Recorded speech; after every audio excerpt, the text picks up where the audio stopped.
Fala pessoal, tudo bem? Pessoal, hoje surgiu o tema de Daniel no WhatsApp, que uma seguidora, ela pegou um vídeo meu sobre o livro de Enoque e ela colocou no chat GPT, que é até interessante, né? O chat GPT é uma inteligência artificial, mas só que eles não é uma pessoa, um exegeta. E aí o chat GPT apontou um erro no meu vídeo sobre Enoque, falando que os judeus já tinham concepções sobre anjos caídos e guerras de anjos no céu, baseados no livro de Daniel. Aí eu expliquei para a moça que isso aí não é verdade, até porque o livro de Daniel, os judeus não aceitam ele como profeta, tá? Para quem não sabe. E o livro de Daniel ele é do mesmo período helênico, ele é contemporâneo do livro de Enoque, quando o helenismo estava muito forte em Israel. Então eu vou ler aqui para vocês um trechinho da Bíblia de Jerusalém, que é a introdução ao livro de Daniel. Olha que interessante algumas coisas que eles mencionam aqui. Eu não vou ler todo o composto, tá? Eu vou ler a partir daqui, que aqui no começo eles falam da divisão do livro.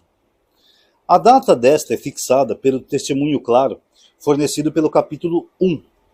As guerras entre Seleucidas e Lágidas e uma parte do reinado de Antíoco Epífanes. Neles são narradas com grande luxo de pormenores insignificantes para o propósito do autor. Esse relatório não aparece com nenhuma profecia do Antigo Testamento e, apesar de seu estilo profético, relata acontecimentos já ocorridos. Mas a partir do capítulo 11:40 muda o tom. O tempo do fim é anunciado de um modo que recorda aos outros profetas. O livro teria sido composto, portanto, preste atenção, quando que Daniel foi composto? Durante a perseguição de Antíoco Epífanes e antes da morte dele, antes mesmo da vitória e da insurreição macabaica, isto é, entre 167 e 164. O que a Bíblia está informando aqui, pessoal, nessa parte exegética?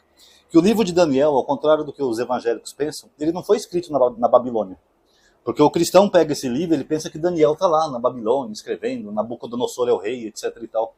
Não, pessoal, ele foi escrito na época de Antíoco Epífanes, que nem eu já ensinei para vocês, pouco antes da morte dele.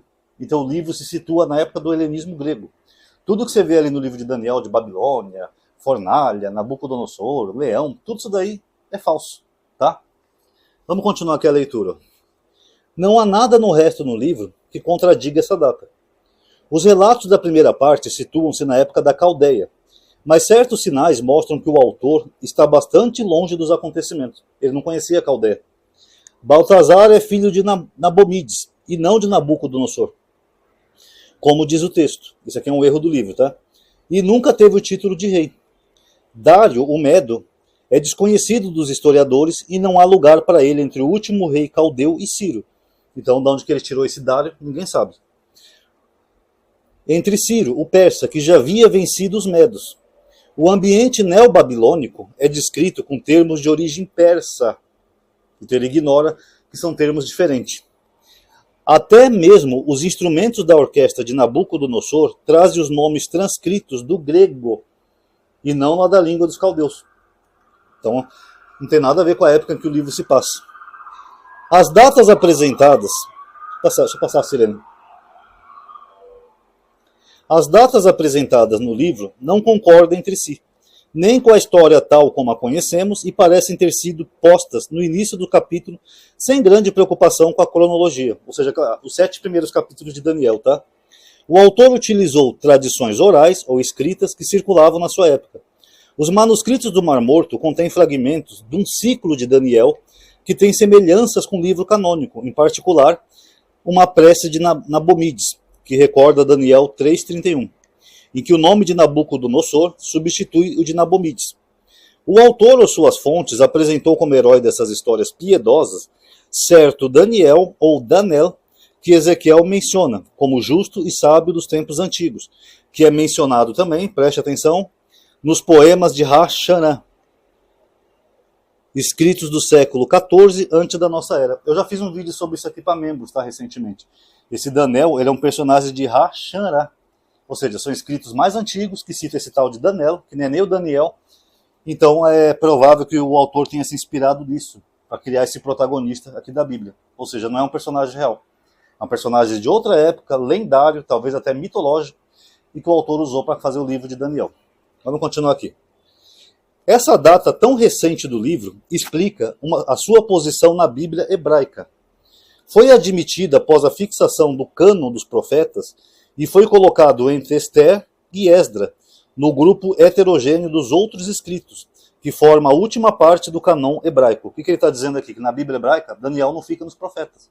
Por isso que eu sempre falei para vocês, para o judaísmo, Daniel não é profeta. Então eles colocaram ele entre Esther e Esdra, que são livros escritos. Ou como ele chama aqui, heterogêneo, de outros escritos. Mas não é um livro histórico. As Bíblias grega e latina o colocam entre os profetas e lhe acrescentam algumas partes deuterocanônicas, que é aquele Salmo de Azarias, o Cântico dos Três Jovens, a história de Susana e a história de Bel e a Serpente Sagrada, que são sátiras da idolatria. A tradução grega dos 70 difere muito da de Teodosião, que se conserva muito próximo do texto massorético. O livro destina-se a sustentar a fé e a esperança dos judeus perseguidos por Antíoco Epífanes, que eu já mostrei aqui para vocês em vários vídeos. Daniel e seus companheiros foram submetidos às mesmas provas. Abandono das prescrições da lei, no capítulo 1. Tentações de idolatria, capítulo 3 e 6. Saíram vencedores delas e os antigos perseguidores tiveram que reconhecer o poder do verdadeiro Deus.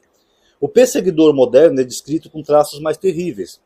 Mas quando a ira divina estiver satisfeita, virá o tempo do fim, no qual o perseguidor será abandonado. Será o fim das desgraças e do pecado, e o advento do reino dos santos, governado por um filho de homem, cujo império jamais passará. Então, finalizando, já tenho vídeo sobre isso, tá? O livro de Daniel ele é um estilo apocalíptico. Ele pega um personagem de uma época que ele está escrevendo, que é Antíoco Epífanes, mas para disfarçar do imperador e dos perseguidores da época, ele traveste esse personagem com um personagem de outra época, que é Nabucodonosor. Ele retrata ali Nabucodonosor como um rei mau, terrível e maluco, né? Tem até uma parte que fala que Nabucodonosor ficou doidão da cabeça, né? Isso a história não confirma, pessoal. Tanto que os livros proféticos de verdade, eles até exaltam Nabucodonosor, como se ele fosse um rei estrangeiro, levantado pelo próprio Deus para trazer juízo sobre Israel, naquela época antiga, não na época do Antíoco Epífanes. Então, o livro de Daniel não é um livro de verdade. Então, o que você tem aqui no livro de Daniel, a Bíblia hebraica nem coloca como profeta, porque para judeu, Daniel não foi profeta. Então, só para finalizar o vídeo, essas concepções que você vê em Daniel, como por exemplo a ressurreição dos mortos, o tempo do fim, ou o reino do Messias, que nunca vai acabar, ou o anticristo, né, que é assim que os cristãos interpretam errado, é só um livro que foi escrito numa época para combater uma perseguição. Não tem nada de profecia aí e nem para o futuro. É um livro que, na minha opinião, nem deveria estar na Bíblia. Tá? E o personagem central é inspirado num conto de Shah Hasharan, e a primeira parte do livro, que são 7 primeiros capítulos, é bem idêntica à história de José do Egito. É basicamente a mesma coisa. O que prova que é impossível ser uma história real. Tá bom? Então tá aí, galerinha. Quem gostou do vídeo já sabe. Dá um like, ative o sininho, entra na lista de aviso, comente o que você achou aí do vídeo, compartilha nas suas redes sociais. Muito obrigado a todos aí que assistiram. Até a próxima.